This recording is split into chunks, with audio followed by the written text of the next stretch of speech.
Olá, meus caros alunos do nosso Quarentena English, sejam muito bem-vindos a mais uma aula. Na aula de hoje estamos na aula 11. Eu creio que seja a aula 11, se as minhas contas não estiverem erradas. Hoje nós vamos tratar sobre um assunto até que era para ter sido tratado antes, porém eu acabei deixando para depois, que são os infinitivos. No português nós também temos os infinitivos, e eles são basicamente verbos terminados em ar, er ou ir, que é andar, comer, dormir, ou o próprio verbo ir, e etc. No inglês é levemente diferente. E vamos começar logo, sem enrolar muito. Verbos com infinitivos são, como eu posso dizer, são iniciados pelo TU, o to. Por exemplo, não o 2, que 2 é TWO. O to é TO. To do, to eat, ou to sleep. Como é que eu posso dizer? Eu não sei uma tradução correta. É para. É tipo para fazer. É basicamente um para, só que não tem tradução quando você coloca ele no infinitivo. E nós usamos o infinitivo com to antes de certos verbos, particularmente verbos de pensamento ou sentimento, como por exemplo choose, que é escolher, decide, que é decidir, expect, que é esperado, forget, que é esquecer, hate, que é odiar, hope, que é tipo esperar, só que algo como se fosse fé, ou esperança, intend, que é pretende ou pretender, learn, que é aprender, like, que é gostar, love, que é amar, mean, que é tipo, como é que eu posso explicar? É basicamente eu quero dizer, tipo, eu vou ver aqui no tradutor agora, enquanto tô gravando a aula mesmo, e tá tudo certo. Que o mean, ele pode, se eu não me engano, ter mais de um significado. Por isso que eu me perco às vezes no significado das palavras. Que eles podem ter mais de um, eu só lembro de um, e etc.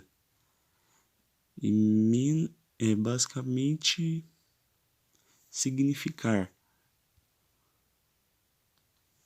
Significar basicamente. Plan, que é planejar. Prefer, que é preferir, se eu não me engano. Remember, que é se lembrar. Want, que é querer.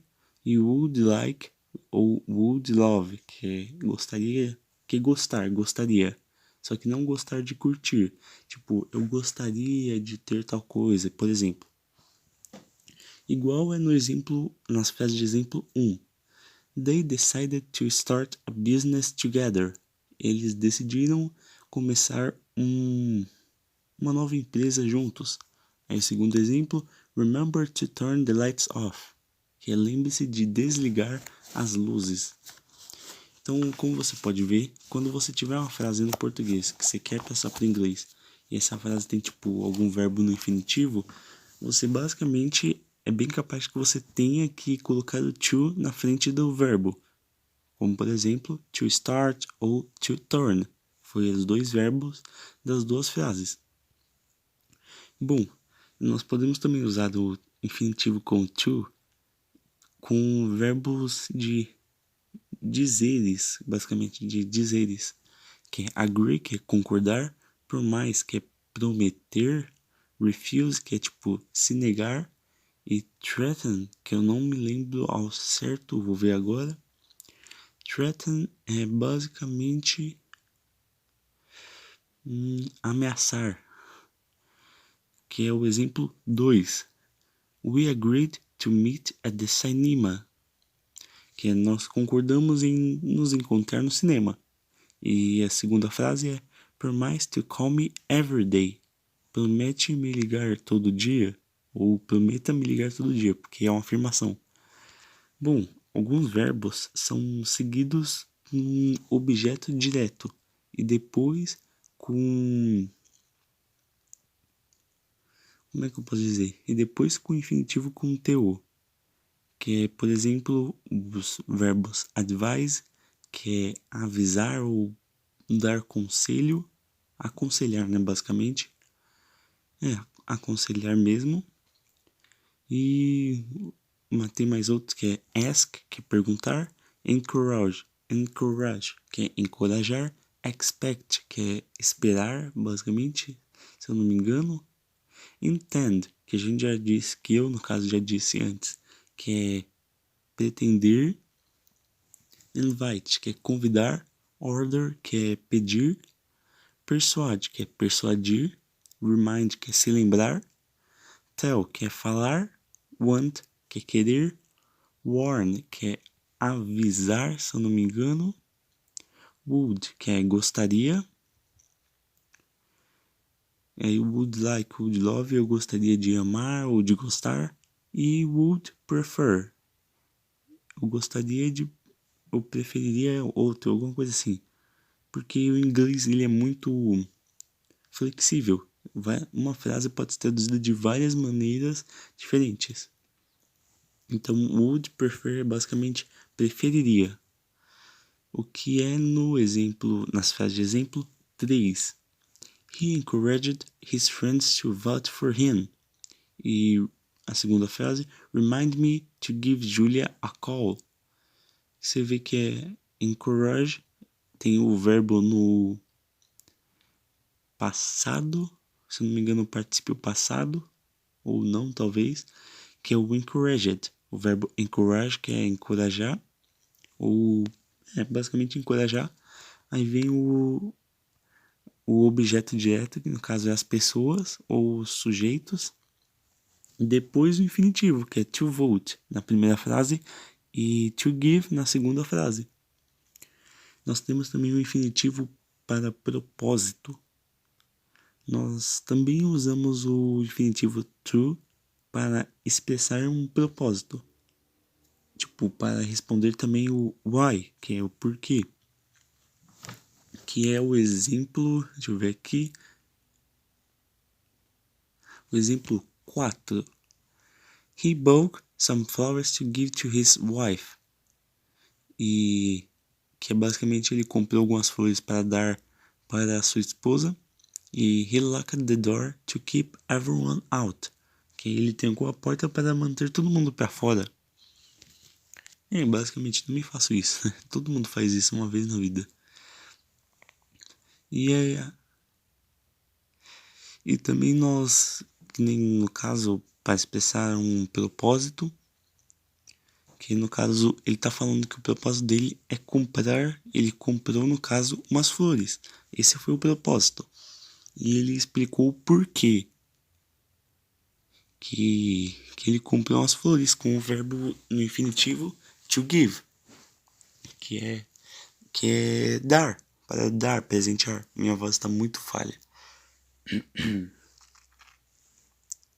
E na segunda frase, o propósito dele, o que ele fez foi trancar a porta. E ele explicou o porquê, explicou o why, com o verbo no infinitivo keep, que é o to keep, que é manter. Então, para manter todo mundo fora. Por isso que ele trancou a porta. Certo? Continuemos. Nós também podemos expressar propósitos com in order to ou in order not to. Que é tipo, como é que eu posso traduzir isso? É muito complexo. Eu vou colocar aqui no tradutor, porque é muito complexo para explicar. Bom, basicamente...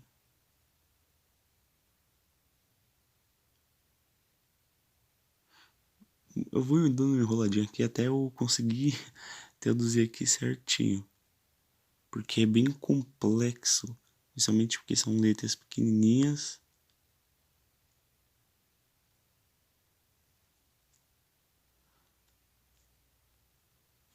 Bom, né, também nós podemos expressar propósito com in order to, que é para, e in order not to, que é para não.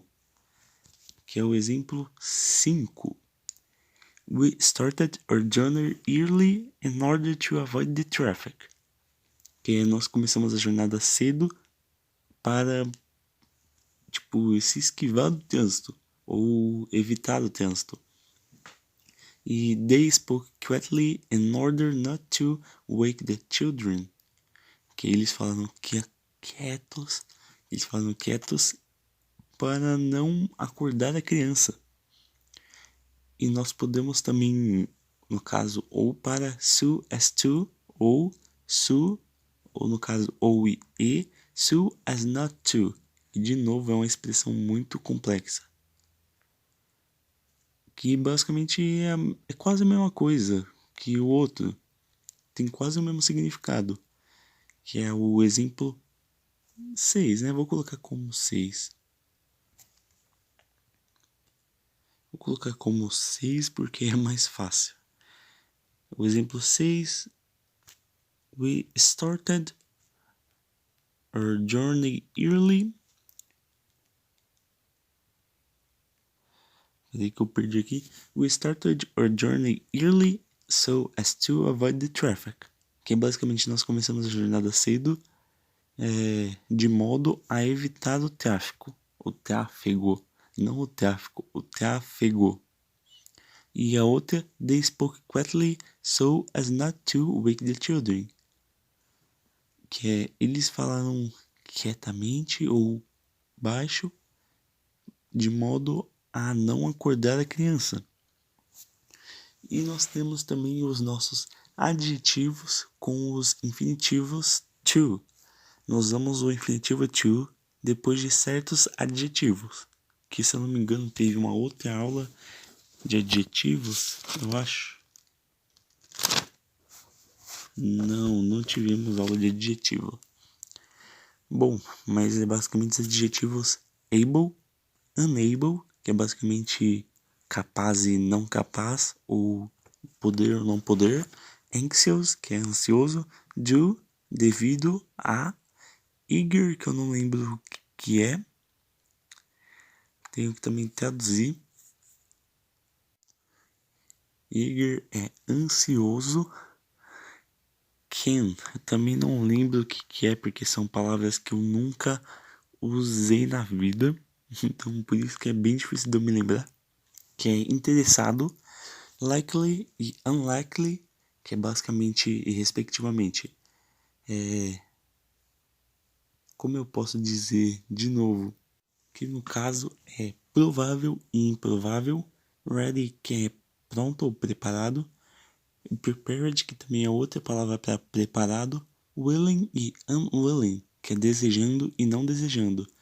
Que é o exemplo 7 agora. Unfortunately, I was unable to work for over a week. Infelizmente, eu estava incapaz de trabalhar por uma semana. E a outra frase, I'm really tired. I'm ready to go to bed. Estou realmente cansado. Estou pronto para ir para a cama. E pelo jeito, nós vamos ter que deixar para a próxima aula, que é muito conteúdo. Sim, eu vou ver se consigo terminar pelo menos esses dos adjetivos. Não, os adjetivos é muito grande, não dá. Impossível. Bom, vamos dar uma puladinha. Eu parei na sétima frase, que né, os primeiros eu vou explicar de novo na outra aula, então tanto faz. Bom, por hoje é só. Nós vamos ter 2 aulas bônus. Ai, senhor, vai ser difícil. Vamos ter 2 aulas bônus. E é isso. As aulas bônus vão ser postadas antes da aula 12, porque eu vou gravar tudo hoje, no dia que eu tô postando isso. E até a próxima aula. Fiquem bem e até a próxima aula. Tchau pra vocês. Se cuidem, fiquem em casa. A quarentena ainda vai se estender muito tempo aqui em São Paulo. E boa sorte com os estudos. E tchau.